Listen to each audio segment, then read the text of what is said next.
Vamos lá então, iniciando mais um dia dos nossos estudos, o livro Agenda Cristã, o texto número 33, Sem Tais Armas. O texto de André Luiz apresenta para nós aqui uma lista de recursos, de armas que nós utilizamos, armas no bom sentido, para que consigamos ter uma jornada nessa trajetória terrena que nós estamos aqui trilhando, proveitosa, tranquila, equilibrada, feliz de um modo geral.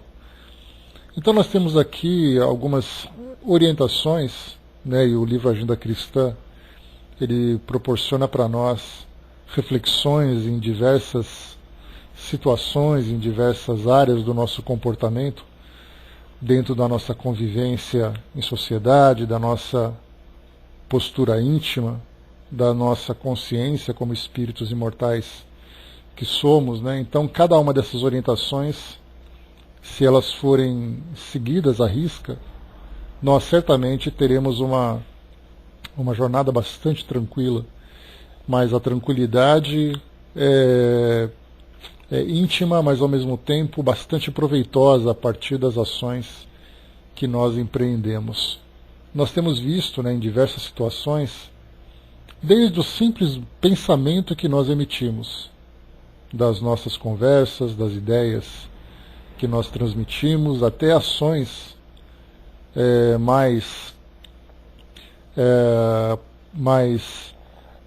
ativas na nossa vida em comum. Então, cada uma dessas situações trazem para nós essa felicidade, ou pelo menos os primeiros lampejos da felicidade que nós conquistaremos como espíritos que somos futuramente. Temos aqui então, na primeira mensagem, diz assim para nós: sem boas maneiras, você viverá desamparado da confiança dos outros. Essas boas maneiras dizem respeito exatamente à nossa educação, na convivência com outras pessoas. Porque as boas maneiras significa a postura que nós adotamos nos ambientes, seja um ambiente de trabalho, social, acadêmico, espiritual, religioso, não importa qual seja, o modo como nós conversamos com as pessoas. Essas boas maneiras nós tivemos nos estudos anteriores, alguns dos estudos anteriores, nós tivemos ali várias dicas de comportamento que para nós atraem, na verdade, relações muito positivas.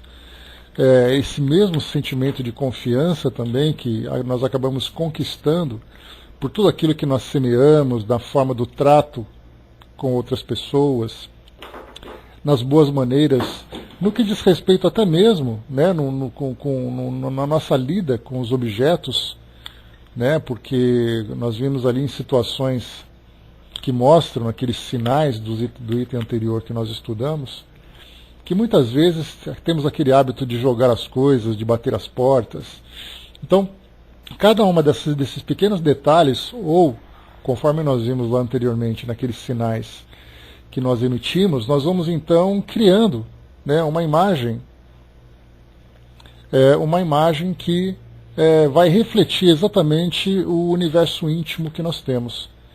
E essas boas maneiras nos possibilita uma relação mais saudável, uma relação mais sincera, uma relação mais confiante com outras pessoas. E isso é muito positivo para nós, porque somos nós que estamos semeando o caminho que nós estamos trilhando, e depois colheremos exatamente como resultado o amor pelas pessoas e o amor das pessoas, o sentimento de fraternidade, aquele sentimento de estar com as pessoas e das pessoas estarem conosco, sentindo uma vibração positiva, sentindo um ambiente tranquilo. Então, muitas vezes nós percebemos no mundo de hoje que isso acaba sendo insignificante, exatamente porque as pessoas começam então a pensar de um modo muito individualista, sem se preocupar com o efeito que provoca sobre os outros. se nós temos essa proposta de vivermos, como diz Emmanuel, né, que fala sobre a religião dos espíritos, e fala exatamente sobre a religião dos espíritos sendo a religião do amor, na sua máxima expressão, como demonstrou Jesus para todos nós aqui, né, no nosso mundo material. Se nós desejamos alcançar esse sentimento de amor universal, ele começa a ser cultivado exatamente nos sentimentos mais simples, entre aspas, nas situações mais simples em que nós começamos a vivenciá-lo. Então, nas boas maneiras, sem boas maneiras, nós viveremos então desamparados dessa confiança dos outros. Algumas vezes nós encontramos também aquele discurso de que eu não tenho que me preocupar com o que os outros pensam. Exatamente por causa dessa ideia do individualismo e não do universalismo, da fraternidade, né, do fraternalismo entre as pessoas. Depois nós temos aqui, sem fortaleza, sucumbirá aos primeiros obstáculos do caminho. Obstáculos são aqueles elementos que não faltam na nossa trajetória. Obstáculos de toda ordem. Obstáculos que acabam minando a nossa confiança, a nossa perseverança, a nossa determinação, o nosso equilíbrio. Situações das mais diversas que vão sendo então destruídas exatamente porque surgem no nosso caminho esses desafios. E para poder superá-los, né, a gente sabe sempre que sem essa fortaleza, como é colocado para nós aqui, essa força interior trazida exatamente pela nossa determinação, pela fé que nós temos, pela confiança que nós alimentamos também, tudo isso então vai fazendo com que nós sigamos a nossa trajetória, apesar dessas dificuldades, apesar dos obstáculos e desafios, nós seguimos em frente vencendo cada um desses pontos. Alguns deles, sem dúvida nenhuma, são mais desafiadores. São aqueles que exigem de nós maior esforço de superação, principalmente dentro do nosso universo íntimo. Porque quando nós falamos em superação, a primeira imagem que vem para nós é uma superação física, como se nós tivéssemos que saltar pedras, subir escadas, pular muros, atravessar barreiras, etc, etc. Mas, na verdade, os maiores obstáculos são aqueles que crescem dentro de nossas mentes, dentro de nossos corações. Então nós encontraremos isso todos os dias. Os obstáculos do caminho na convivência com outras pessoas. Bom dia, João. Na convivência com outras pessoas. Obstáculos dentro da nossa vida material, no que diz respeito aos recursos que nós precisamos ter, precisamos comprar, precisamos investir. Os obstáculos de distância que muitas vezes acabam minando o nosso ânimo para fazer as coisas. Então, sem essa fortaleza de nós entendermos que estamos aqui hoje como espíritos encarnados, vivenciando experiências das mais variadas para exatamente fazer com que nós tenhamos um crescimento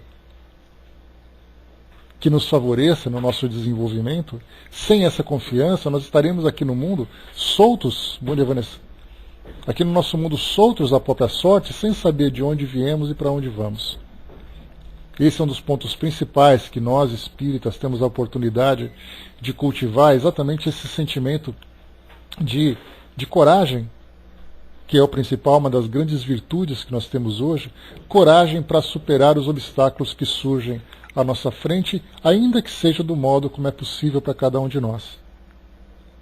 Nem sempre conseguimos superar de uma vez, naquele momento, mas a nossa luta é sempre perseverante. Se eu não consigo hoje, eu tento depois, eu vou tentando encontrar outras formas, vou buscando ali apoios, vou buscando recursos para vencer cada uma dessas experiências que vão me surgindo. Porque eu tenho certeza, essa é uma convicção que nós alimentamos. Bom dia, Eliana. Essa é uma convicção que nós alimentamos,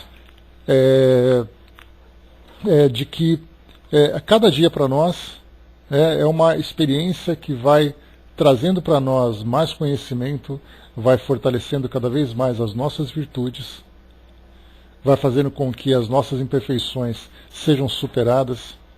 Então, sem essa fortaleza, que ela não nasce de uma hora para outra, Aliás, essa é uma das grandes dificuldades que nós vemos no mundo hoje. As pessoas querem ser fortes, querem ter coragem, querem ter determinação, mas de onde tirar o combustível para fazer com que esse motor que existe dentro de nós funcione constantemente e continuamente? Se nós olharmos para o mundo hoje, nós perdemos cada vez mais a nossa força. Alimentamos, sim, a nossa revolta, muitas vezes a nossa insatisfação, mas essa fortaleza, ela depende exatamente do elemento principal que vai nos sustentar. Se nós temos a fé, se nós temos a esperança, nós conseguimos fazer com que aflore em nós a coragem, a determinação. Então hoje nós temos como ponto principal, como pilar principal da nossa fé e dessa esperança exatamente a convicção, a consciência de que nós somos espíritos imortais e de que nós estamos aqui numa missão e não simplesmente soltos aqui nesse mundo, sendo joguetes das circunstâncias, sendo joguete da sorte, porque é assim que todo mundo pensa. Tenta conquistar, não sabe para quê, porque muitas vezes se torna um hábito, busca relacionamento, busca uma posição, busca ali uma ocupação, mas sem saber exatamente para que tudo isso. Tiremos a ideia que nós temos, bom dia Ligeirinho, bom dia Jorge, tiremos a imagem que nós temos do plano espiritual da nossa mente a partir daquilo que a doutrina espírita construiu. Simplesmente eliminemos essa realidade à nossa volta. O que sobraria exatamente para nós? A não ser a vida aqui no mundo material, onde cada um tenta viver de acordo com as próprias leis, de acordo com os próprios interesses. E é assim que nós vemos o mundo hoje. As pessoas entrando em conflito, entrando em choque, cada uma querendo defender a sua posição, os seus interesses e tudo mais, mas com que finalidade apenas? A ideia inicial seria para que todos sejam felizes. Mas aí então nós desvendamos, nós descobrimos então essa realidade de que nós somos espíritos e que existe uma realidade à nossa volta. Nós percebemos que todas as lutas, todos os conflitos que nós criamos aqui no mundo material, eles perdem completamente o sentido. E isso mostra para nós o tempo que nós estamos desperdiçando por não termos a compreensão dessa realidade que nos envolve. Então essa fortaleza que nós temos hoje, essa determinação para vencer cada uma das situações que vão se apresentando para nós, vem exatamente dessa certeza que nós temos.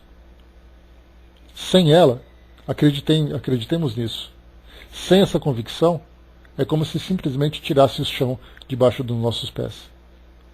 Nós não saberíamos o que fazer e por que fazer. Faríamos aquilo que nos move naquele momento. Seria quase que uma vida movida pelas necessidades instintivas, mas sem conseguirmos fazer um planejamento a longo prazo para a nossa vivência. Depois diz para nós aqui, exatamente seguindo esse mesmo raciocínio, sem fé positiva, vagueará sem rumo.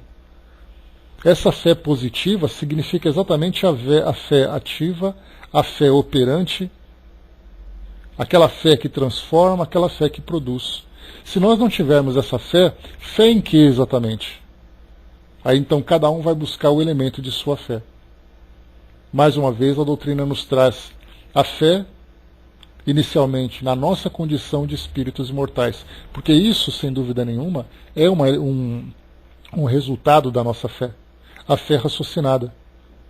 Porque como é que nós vamos saber que nós somos espíritos imortais? Qual a comprovação que nós temos disso? O que nós podemos dizer é que o nosso corpo físico, ele tem ali o seu tempo de existência, pelas próprias leis biológicas. Fazemos uma estimativa do nosso tempo aqui no nosso mundo material, colocamos ali aquelas variáveis, né, dos imprevistos que vão surgindo no nosso caminho que podem interromper a nossa existência física, mas e com relação ao espírito? E aí então nós começamos a formar, como já até falamos sobre isso ontem, ao estudarmos ali a introdução ao estudo da doutrina espírita, lá no Livro dos Espíritos, quando nós vimos exatamente que a certeza que nós temos da nossa imortalidade, a partir da fé raciocinada, que nós estamos a cada dia desenvolvendo e fortalecendo a partir das instruções dos Espíritos, a partir de todas as situações que surgem à nossa volta, que nós vamos observando, que nós vamos compreendendo. Essa certeza faz com que nós estejamos aqui no nosso mundo material a partir dessa fé, dessa crença da nossa imortalidade, da continuidade da vida no mundo espiritual, dos retornos que nós teremos aqui ao mundo físico, da lei de causa e efeito. Tudo isso para nós, então, faz com que a nossa presença aqui no mundo se torne muito mais proveitosa. Porque nós não vaguearemos sem rumo, como diz aqui o texto. Porque sem a fé positiva, nós estamos aqui vivendo um dia depois do outro, sem saber para onde ir. Não no sentido geográfico. Porque basta você pegar um ônibus de um ponto a outro, você sabe para onde foi. Mas e a sua vida está sendo conduzida para quê exatamente?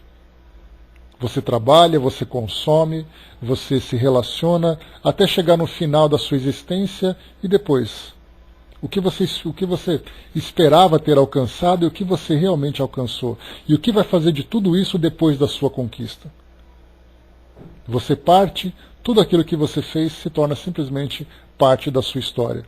Uma história positiva ou uma história negativa. Então nós ficamos vagueando aqui pelo mundo sem rumo. Mas a fé para nós é como se fosse aquele farol que se aponta, né, no horizonte e faz com que nós sigamos naquela direção. Mas nós não sabemos apenas para onde ir. Nós já aprendemos também como ir até lá e o que fazer durante esse caminho. Então essa fé positiva, essa fé que mostra para nós a sua atividade, o seu resultado, faz com que nós encontremos exatamente o caminho para chegar nesse destino que nos foi apresentado. Depois diz para nós aqui também, o texto, a gente lembra, sem tais armas, ou seja, sem devotar-se ao bem, experimentará terrível endurecimento. Isso, infelizmente, é o que nós mais vemos hoje. Quando se fala na dedicação e na prática do bem, que isso, inclusive, parece até mesmo uma expressão que acabou perdendo o seu valor, ela se tornou tão fútil nos tempos de hoje, de você falar assim, vamos fazer o bem, vamos trabalhar pelo bem. Todo mundo fala isso com tanta simplicidade, com tanta insignificância, que acabou perdendo o seu valor. Só que nós vemos isso, quando nós pensamos assim, que através da prática do bem, nós nos transformamos. Se nós não damos valor para essa transformação e para essa prática, basta nós fazermos o oposto. Dentro daquela ideia de que nós só percebemos a existência da luz quando nós estamos no escuro, sentimos a fome quando não temos a comida, sentimos o frio quando perdemos o calor, quando nós tiramos aquilo que para nós é necessário e nós sentimos a sua ausência, se nós achamos que o bem não tem valor, tiremos o bem do nosso mundo para ver o que sobra. Aí nós vemos o egoísmo, vemos a maldade, o sofrimento, a dor. E se nós, intimamente, não nos devotamos à prática desse bem, o resultado se transforma exatamente no endurecimento. Esse endurecimento significa a presença do egoísmo de uma forma muito mais ostensiva nos nossos pensamentos, nas nossas ideias, nas nossas palavras, nas nossas ações, no nosso modo de ver o mundo. E isso nós vemos todos os dias. Todas as vezes em que nós vemos ali o sofrimento sendo imposto por alguém, significa exatamente o resultado desse endurecimento. Para nós, então, que temos essa proposta de alcançarmos essa felicidade a partir dessa perspectiva mais elevada, nos vendo como espíritos que somos, sem a prática desse bem, que significa exatamente o bem em si, a prática dele representa a somatória das virtudes mais nobres que nós podemos ter. Através da prática do bem, eu não vejo a quem eu faço. Nós temos aquela expressão conhecida, fazer o bem sem olhar a quem. Ela pode ser bastante simples, mas na verdade ela é extremamente profunda, porque sem olhar a quem significa que nós temos ali o sentimento de tolerância sendo desenvolvido. não temos preconceito para escolher para quem nós vamos fazer. O amor que existe dentro de nós, ele não se torna um amor individualista, em que nós escolhemos quem nós vamos amar e aqueles que não são escolhidos ficam então na indiferença. Nós temos um amor universalista, um amor universal, como o próprio Cristo vivenciou. Nós temos ali a preocupação, a compaixão pelas pessoas. O bem nos traz tudo isso. E se nós temos tolerância, paciência, a aceitação pelas diferenças, a preocupação pela dor do outro, que é a compaixão, se nós temos todas essas virtudes sendo mobilizadas dentro de nós, jamais sentiríamos aquela frieza, esse endurecimento como é passado para nós em nossos corações. Mas sem a prática desse bem, porque não é apenas devotar-se ao bem por escolher os momentos oportunos. Na verdade, nós criamos as próprias oportunidades. Então, através dessa devoção ao bem, nós vamos gradualmente nos transformando, porque dia após dia, fazendo com que essa prática se torne constante, nós vamos nos aperfeiçoando. Porque parece uma coisa curiosa, né? Porque nós vemos ali no mundo esportivo, os atletas treinando constantemente para poder chegar à perfeição.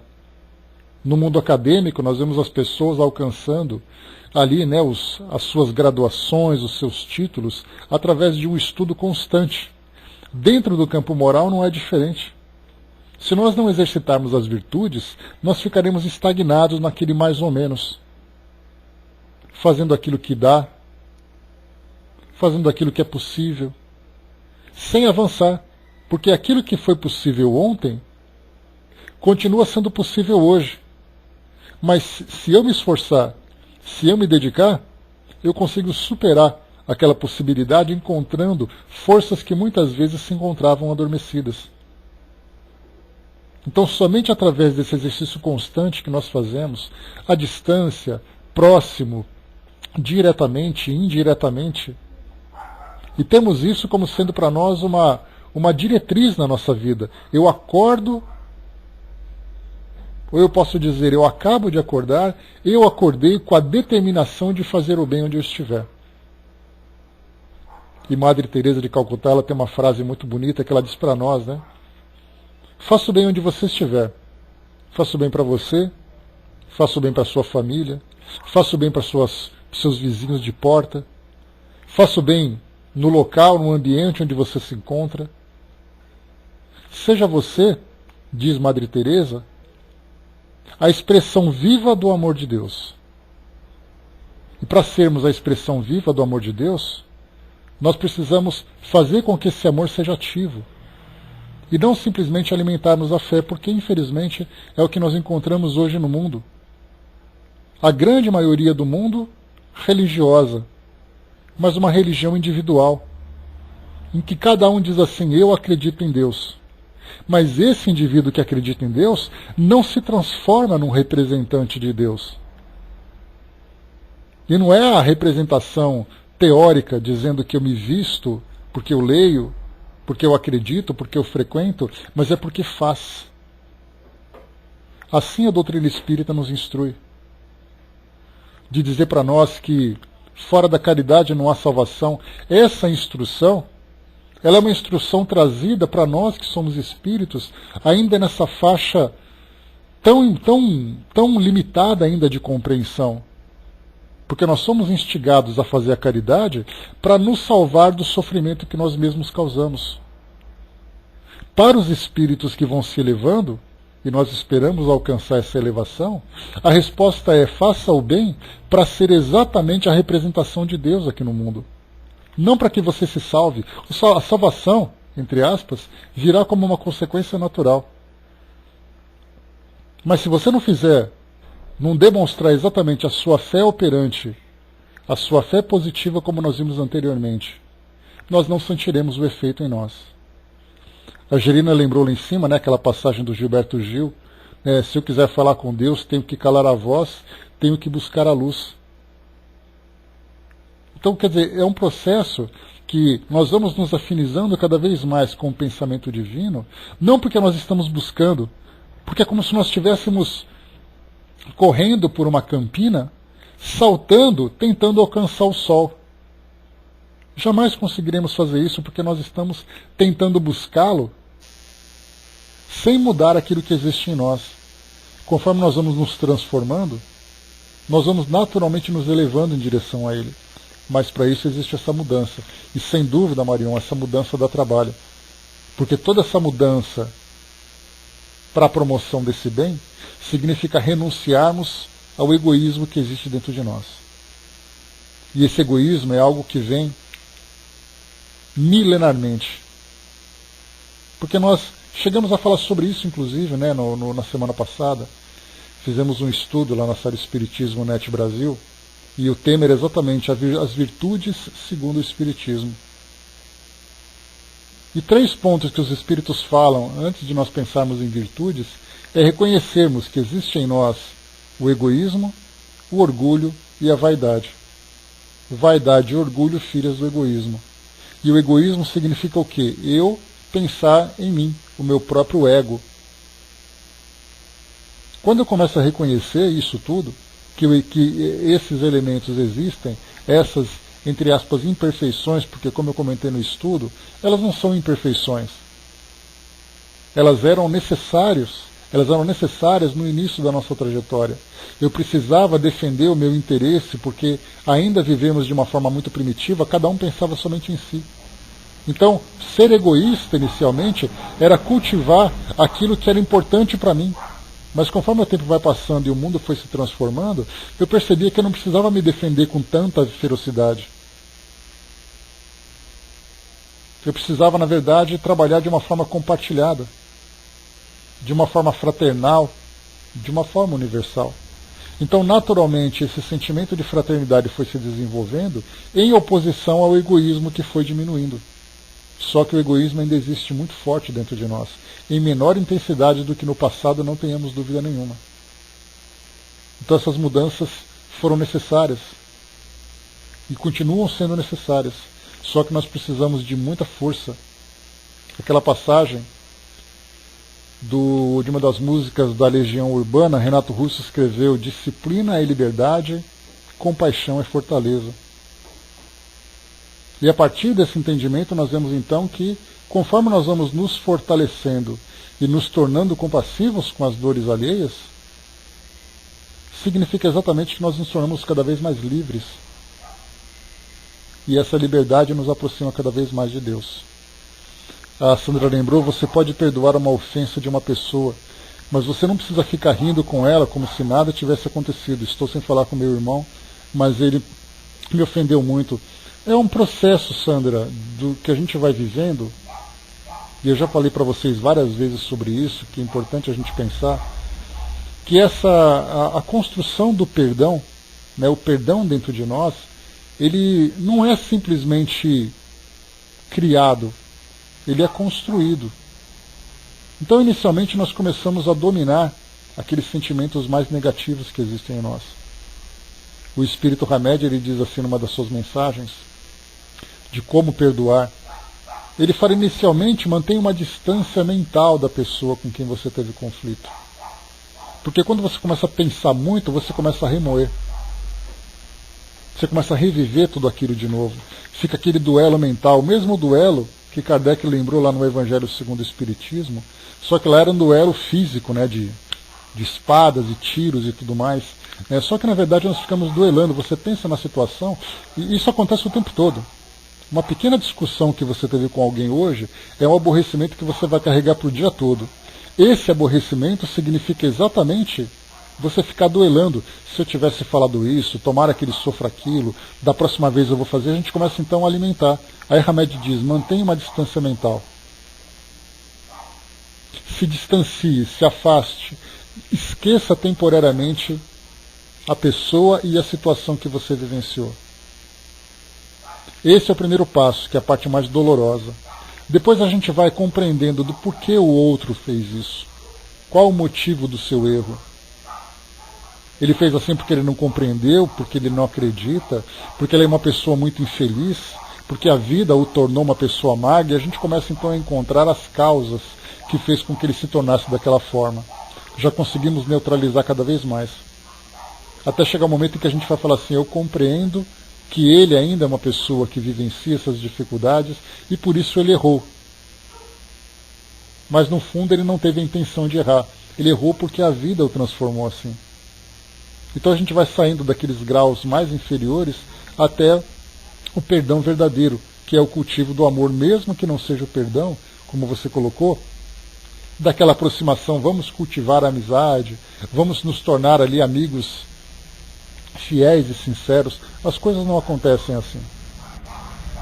Kardec coloca isso também, conforme os Espíritos orientam, no Evangelho segundo o Espiritismo, amai aos vossos inimigos. Ele fala que amar os inimigos não significa você pegar esse inimigo e trazer para dentro de casa, servir aquele cafezinho, abraçar e tudo mais. Mantenha a distância, mas o sentimento dentro de nós deve ser transformado. Porque do contrário nós ficamos exatamente nessa infelicidade. O rancor, a amargura, a decepção, tudo isso são, na verdade, toxinas que vão nos envenenando. Então a gente precisa neutralizar tudo isso, exatamente mantendo essa distância, começando a olhar de uma forma diferente, perceber que cada um constrói seu próprio caminho. Aquele que ofende, na verdade, ele não estraga o nosso caminho, ele estraga o próprio caminho. Mas se nós ficarmos, então, remoendo essas ofensas, aí nós estamos estragando o nosso caminho. Então nós precisamos mudar esse modo de pensar. Exatamente, essa crença tic-tac da impunidade, ela vem exatamente da falta de certeza. Como foi colocado para nós, sem a fé positiva, nós ficamos vagando pelo mundo. Então as pessoas não sabem para onde vão, não sabem o que vai acontecer, só que vai acontecer. E quando acontecer, virá de uma forma dolorosa. Diz aqui para nós o texto ainda: sem exemplos nobres, passará inutilmente pelo mundo. Eis aí uma resposta clara daquilo que nós vemos conversando.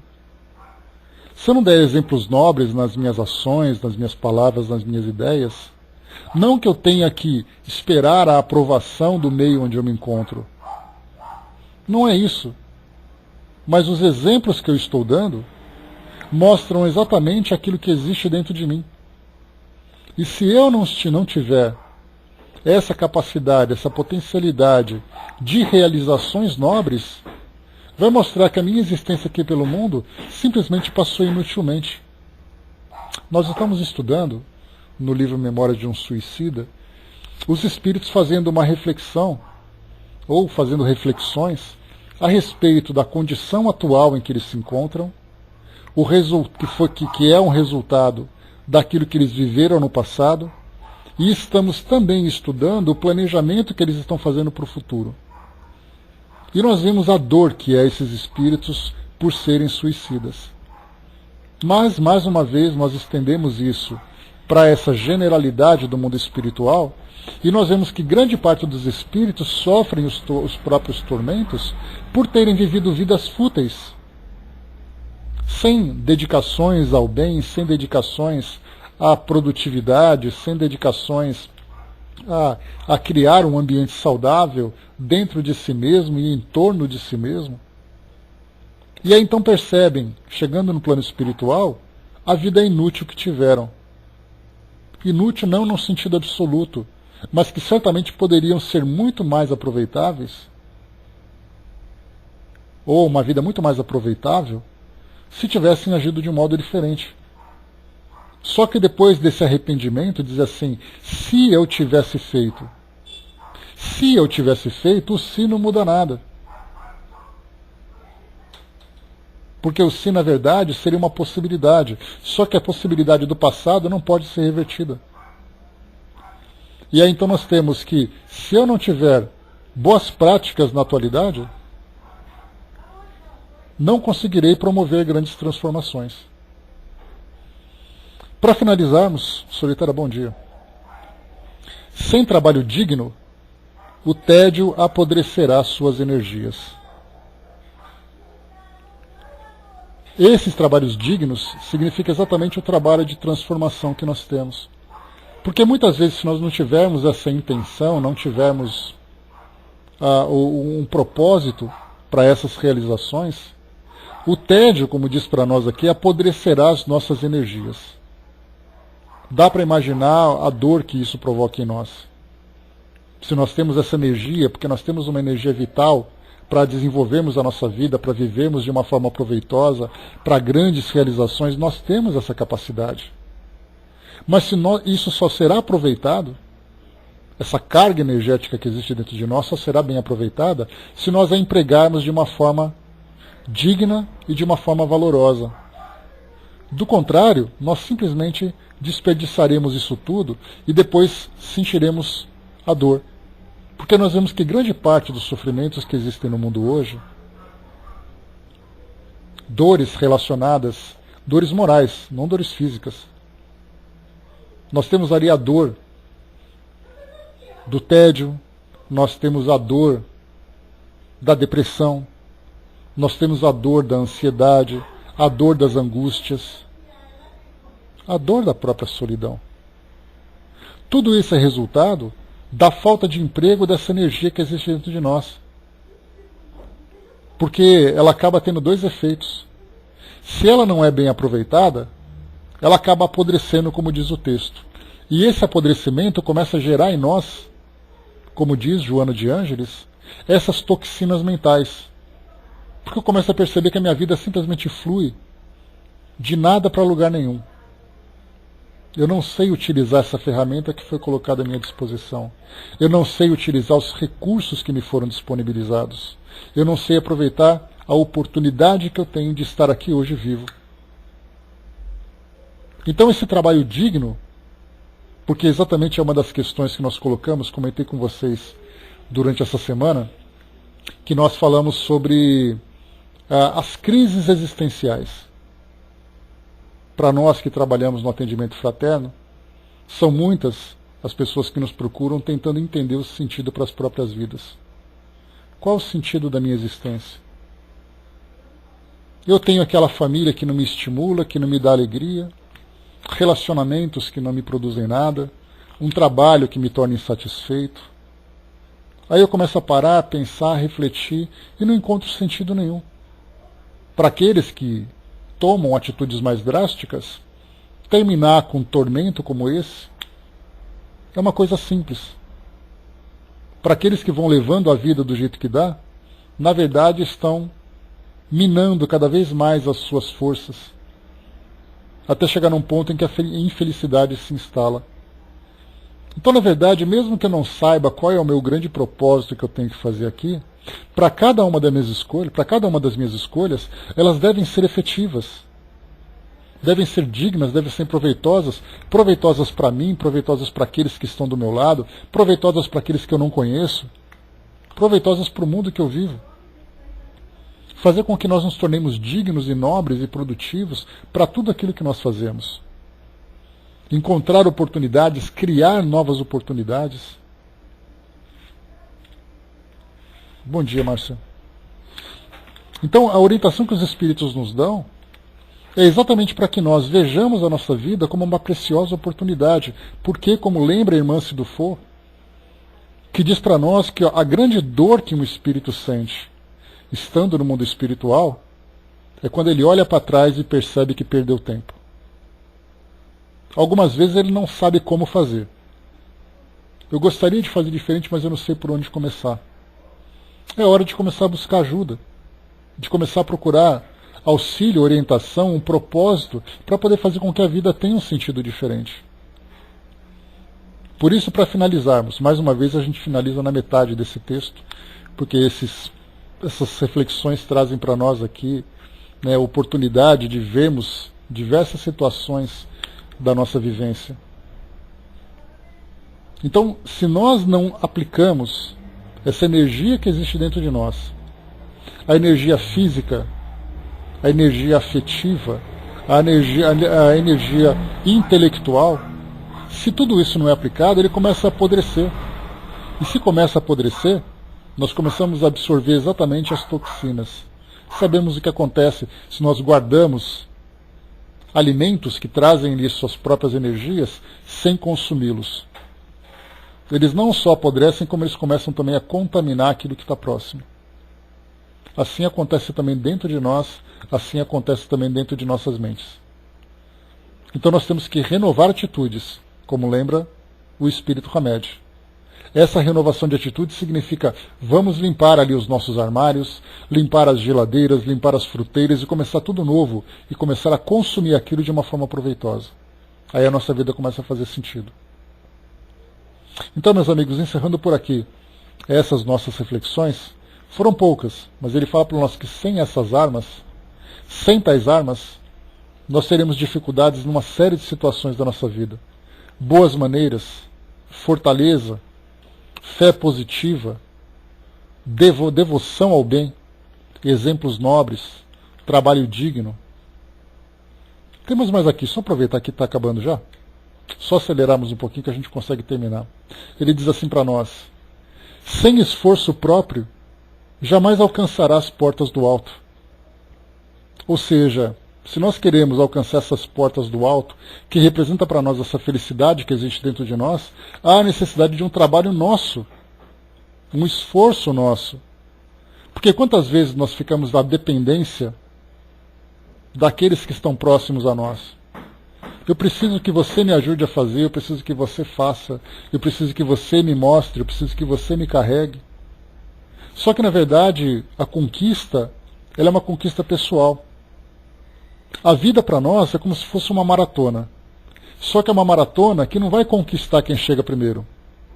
É a maratona que conquista quem chega. Se nós não empreendemos esforços próprios para chegarmos até o final da nossa jornada, nós não teremos a conquista. E esse esforço, ele diz respeito ao nosso esforço físico, porque nós estamos utilizando esse instrumento físico que foi colocado à nossa disposição. É o esforço intelectual, é o esforço afetivo, o esforço emocional em todos os sentidos, esforço para alcançar, esforço para transformar, esforço para eliminar, é um esforço constante, a nossa vida é assim. E se nós não fazemos essa transformação, a própria vida vai trazer circunstâncias que vão nos chamar a atenção. Ou nós nos mobilizamos pelo amor, ou nos mobilizamos pela dor. E a dor, infelizmente, é uma companheira constante de todos nós, porque nós ainda vacilamos nessas mudanças. Mas conforme nós vamos nos transformando, naturalmente as dores vão saindo. O melhor remédio para as dores morais é exatamente a transformação que nós temos dentro de nós. Tico Teco lembrou ali também que sem óleo a lâmpada apaga. E quantas vezes nós encontramos, né, Tico Teco, corações apagados, mentes apagadas, porque simplesmente perderam o combustível. E é hora de renovar. Porque felizmente nós temos ali o nosso posto de gasolina divino, que jamais cessa de fornecer combustível para nós. Mas nós precisamos ir lá buscar. Diz aqui para nós também: sem esperança, suas noites terrestres serão mais escuras. Sem esperança. Esperança em quê? Para termos esperança, nós precisamos primeiro reconhecer a nossa natureza, de que nós somos imortais, de que nós somos espíritos, de que a nossa vida, nesse momento, é uma etapa nessa longa trajetória evolutiva que nós estamos seguindo. E se nós não tivermos um objetivo, para onde eu posso olhar? Para onde eu posso ir? O que eu preciso fazer para alcançar? Se eu não tiver isso tudo, essas noites terrestres, que na verdade representam a nossa vida aqui no mundo material, elas serão mais escuras. Porque embora para nós aqui nós também estejamos nas noites terrestres, nós vemos estrelas, nós vemos a lua, nós temos a expectativa de encontrarmos o sol no dia seguinte, mas é essa esperança que nos move. Depois nós temos, sem compreensão, observem, sem compreensão, dolorosa lhe será a jornada através das sombras. Compreensão para tudo aquilo que nos envolve. nas nossas relações, nas situações que surgem para nós, nas experiências que nós estamos vivendo. Compreendemos o seu objetivo, compreendemos a posição de cada um,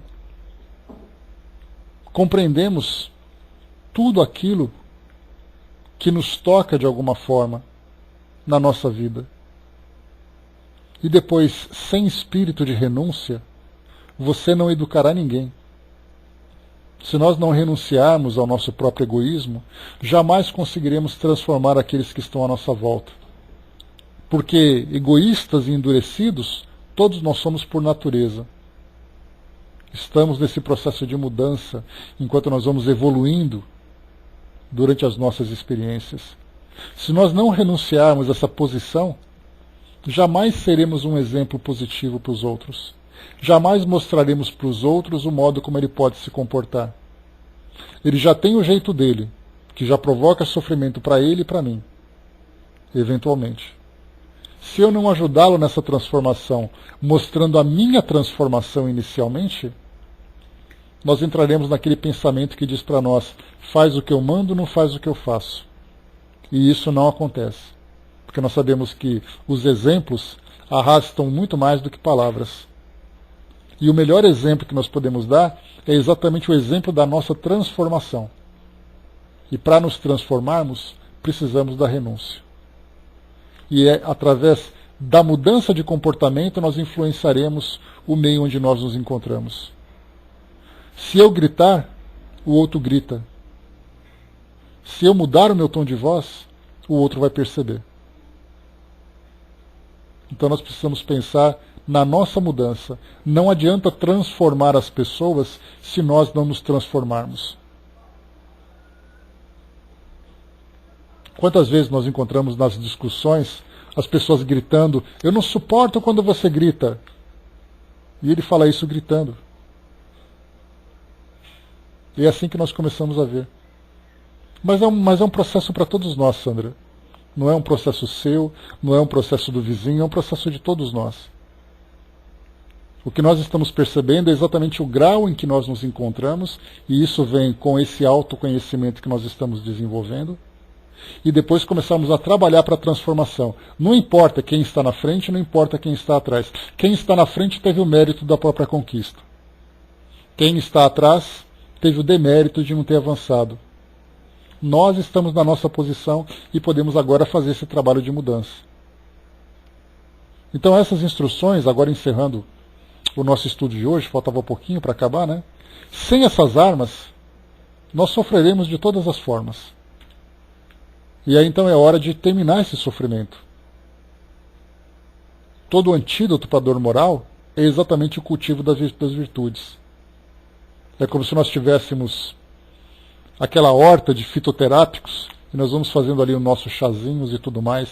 Temos ali uma horta de virtudes que precisam ser cultivadas. E aí então elas se tornam para nós um medicamento contra as doenças das nossas almas. Encerrando por aqui então, meus amigos, o nosso estudo de hoje. Mais reflexões profundas, né, que André Luiz traz para nós, para nos ajudar aqui na nossa jornada, mudando, né, a nossa postura, por consequência mudando também o ambiente onde nós nos encontramos. Fechando por aqui então.